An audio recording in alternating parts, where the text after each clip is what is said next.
NEET പരീക്ഷാ ക്രമക്കേടിൽ കേന്ദ്ര വിദ്യാഭ്യാസ മന്ത്രി ധർമ്മേന്ദ്ര പ്രധാന്റെ രാജി ആവശ്യപ്പെട്ട് ഡൽഹി ജന്തർ മന്ദറിൽ അനിശ്ചിതകാല നിരാഹാര സമരം നടത്തിവന്ന പ്രമുഖ പരിസ്ഥിതി പ്രവർത്തകൻ സോനം വാങ്ചുക്കിനെ ഡൽഹി പോലീസ് ബലം പ്രയോഗിച്ച് അറസ്റ്റ് ചെയ്തു നീക്കി.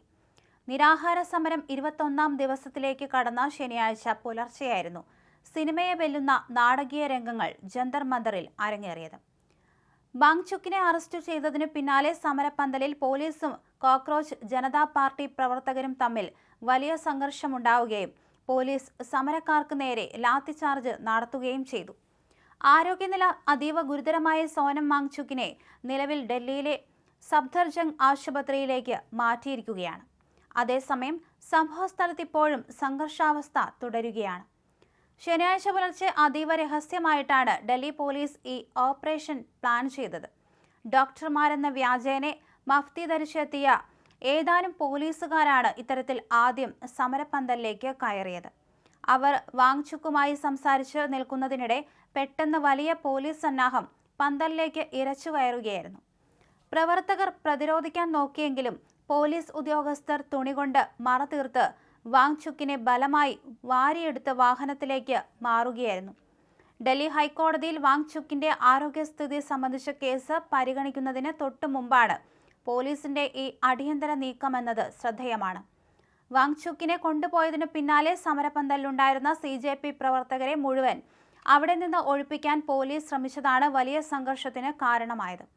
28 ദിവസമായി സമരം ചെയ്യുന്ന പ്രവർത്തകർ പോലീസിനെതിരെ മുദ്രാവാക്യം വിളികളോടെ പ്രതിരോധം തീർത്തു. ഇതോടെ പോലീസ് യാതൊരു ദാക്ഷിണ്യവുമില്ലാതെ സമരക്കാർക്ക് നേരെ ലാത്തി വീശുകയായിരുന്നു. പ്രായമായവരെന്നോ സ്ത്രീകളെന്നോ നോക്കാതെ പോലീസ് ക്രൂരമായി മർദ്ദിച്ചു എന്നാണ് വിവരം. നിരവധി പ്രവർത്തകർക്ക് ലാത്തിചാർജിൽ പരിക്ക് പറ്റിയിട്ടുണ്ട്. നീറ്റ് UG പരീക്ഷാ ക്രമക്കേടിന്റെ പൂർണ്ണ ഉത്തരവാദിത്തം കേന്ദ്ര സർക്കാർ ഏറ്റെടുക്കണമെന്നാവശ്യപ്പെട്ട് ജൂൺ 28-നാണ് സോനം വാങ്ചുക്ക് ഉപവാസം തുടങ്ങിയത്. ദിവസങ്ങൾ പിന്നിട്ടതോടെ അദ്ദേഹത്തിന്റെ ആരോഗ്യനില വഷളാകുന്നതായി ഡോക്ടർമാർ മുന്നറിയിപ്പ് നൽകി.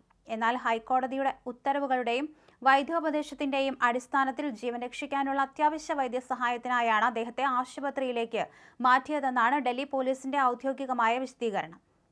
അതേസമയം പോലീസിന്റെ ക്രൂരമായ നടപടിക്കെതിരെ രാജ്യവ്യാപകമായി പ്രതിഷേധം ഉയരുകയാണ്. ജനാധിപത്യപരമായ സമരത്തെ ആയുധം കൊണ്ട് അടിച്ചമർത്താനാണ് കേന്ദ്ര സർക്കാർ ശ്രമിക്കുന്നതെന്നും സോനം വാങ്ചുക്കിനെ അറസ്റ്റ് ചെയ്തതുകൊണ്ട് സമരം അവസാനിക്കില്ലെന്നും CJP നേതൃത്വം വ്യക്തമാക്കി. വരും ദിവസങ്ങളിൽ സമരം കൂടുതൽ ശക്തമാക്കാനാണ് തങ്ങൾ തീരുമാനിച്ചിരിക്കുന്നതെന്നാണ് നേതൃത്വം പറഞ്ഞിരിക്കുന്നത്.